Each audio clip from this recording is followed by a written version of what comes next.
আমরা মানুষ, আমাদের শুরু হয়েছে, আমাদের কিন্তু একদিন শেষ হয়ে যাবে, এটা বিশ্বাস করি।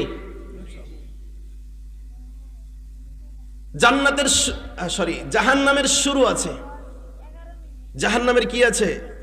শুরু আছে। ওই জাহান্নামের শেষও আছে।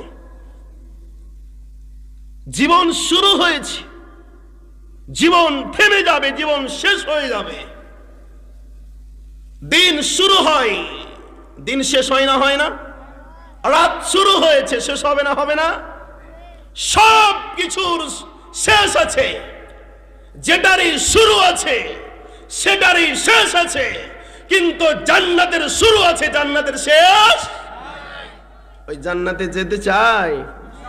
আবার বলেন ইনশাল্লাহ। ইনশাল্লাহ মানে আপনার জন্য কেস করা হচ্ছে না। ইনশাল্লাহ মানে কি? কেস করা হচ্ছে না আপনার উপরে যে আপনি ফেঁসেই যাচ্ছেন, আপনি ভয় পেয়ে যাবেন, আপনাকে সেনাবাহিনীর লোক, প্রশাসনের লোক ধরবে, এমনটা কিন্তু বিষয় না। ইনশাআল্লাহ মানে কি? নিশ্চয় আল্লাহ যদি চায়। কথা পরিষ্কার?